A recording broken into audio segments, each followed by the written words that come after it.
We're drawn to Etsy because more often than not, we think that we have something unique. Maybe it's because we've had that light bulb moment. No way, I just had a great idea to take all my craft sets and sell them on Etsy. No way, what if I sell print on demand cooking aprons? Hold up. What if I make a product so no one can copy it? This is where we make the first mistake. We think we have something unique. We get drawn into the idea of success, we follow down the path, and then we don't realize that that path is like crossing a busy highway. We get so excited and taken in by it all that we don't do our research. We don't research our keywords or look over the competition, and this is where the fail happens. If we skip this stage, it basically means that we don't know how to make the listings better than the competition. There's nothing wrong with selling the same items as other people, but if we see how they're doing it, if we see what approach they're taking, we know what we have to be. It's like, imagine playing poker, being able to see the other player's cards, to see the other player's hands. Yes, they might have pocket aces, and we still might lose, but we give ourselves better chances at success. So going back to the first three examples, people are selling craft sets. What if I make individual hampers and sell them as gift boxes for beginner crafters? This is something different, slightly out of the box, creative thinking. Loads of people are selling print on demand aprons, but there's not a lot of people selling that with a free digital downloadable cookbook, so I'm going to pair up the two and sell it that way. I can make personalized items and allow customers to add personalized touches. So you're making items and adding that personalized touch. As sellers, we have to accept that people are going to sell the same things as us. It's just what's going to happen. People are going to see that our things are doing well and sell the same things. Whether we like it or not, we can't control their actions, but we can make it so their actions don't matter. We can adapt and we can improve. The second fail is that we use ugly photos. Expanding on the first point, that we need to stand out from the competition. We need to get creative. We need to get good photos and think outside of the box. And I'm going to give a few examples. Getting a plain white background, taking a photo from one of those light boxes, from one of those portable studio thingies. I'll put a picture of one here.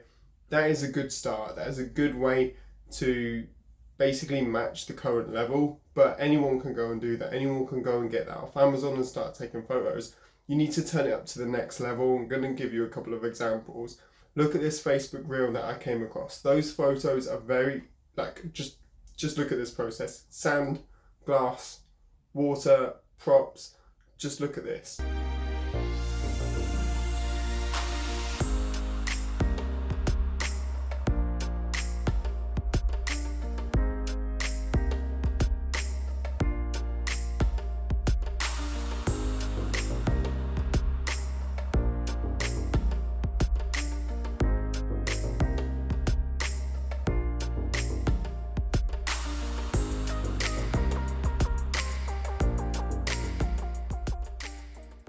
This last one here, how he creates like a lava effect around the watch, is just phenomenal. These photos are very easy to recreate and they look so professional. They look clean, crisp, and they look like they genuinely belong to an established brand. It's absolutely mind-blowing. Like, as Etsy sellers, we can use this to our advantage. We are up against people who are using stock photos from AliExpress, who are using generic stock photos. We're up against people who are taking photos with their phone camera in their house with things behind them, things in the background. We're looking at some photos, some listings just have the product with a white background. We can one up that. We can beat that. We can take it to the next level with these kind of style photos, with this kind of creativity. This is what we need to get ahead of the competition. These kind of photos, this kind of style that they're going with, the creativity that they're trying to create, like a lava effect or like a beach tropical effect, depending on the products that you're selling, could complement your products really well. And these are the kind of photos which are scroll stoppers. If someone's searching for a product and your listing comes up with these kind of photos, it's going to make them stop scrolling, and this is what we need. The third fail I'm going to go over is the fact that we forget to invest. We list the items, we get sales, we are super happy. Let's go celebrate with a meal out. I just made my 100th sale, drinks are on me. I've just made 10k on Etsy, I'm buying a car. This is a trap. This is the first trap, and we've all fallen into it. When we get a little bit of success, we suffer from lifestyle inflation. We think, let's go celebrate, let's go spend the money that we've just worked so hard to get, and we don't think about reinvesting it back into the business, back into the Etsy shop as we should.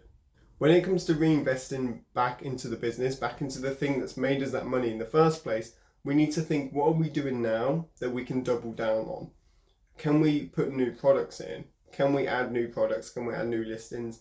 Can we hire a designer? If we're selling digital items or print on demand, can we hire a more professional, someone who's going to be better at designing than I currently am if I'm doing it myself? Can we hire a virtual assistant who's going to fulfill orders quicker and effectively communicate the process better with the customers? It frees up your time if you can hire a virtual assistant, or you can hire a designer, or you can replace yourself in certain aspects of your business so you can focus on the bits that you're good at. If you're good at marketing, you can focus on that. If you're good at social media, you can focus on that. If you're good at product research, you can focus on that. If you're making items, this is especially important. If you're making items, is there a piece of equipment out there which will improve the process? Are you making handmade items where it will be quicker if you had a sewing machine? Are you making craft items that would be quicker if you had a certain bit of equipment, or you took a certain class to make you better at making that item? It doesn't necessarily have to be reinvesting the money back into the business. You could be investing the money in yourself, which will then increase your business. Maybe there's a course you can take or a class you can do that will increase your skill set, so you can then improve the business as the person doing the stuff for the business. Hope that makes sense. If Etsy is your sole source of income, then I understand you do have to take money out of it, and I would recommend that at the end of the month you take a percentage, not a fixed amount, but a percentage out as a salary. And then at the end of the month, after you've paid yourself a percentage in salary, you can invest a percentage back into the business. Now, having an Etsy store is the same as having a business. It is a business. We need to invest in it if we want to scale and grow it further. We should be investing in things that make us money. And if it's making you money, double down, start investing in it. If you're already making sales and you're waiting on your first sale, or you're thinking about getting started, or you're looking for ways to improve, check out my Etsy tips video and my how to optimize your Etsy listing video, because these will give you that unfair advantage to take your store to the next level. Thanks ever so much for watching, and I'll see you in the next one.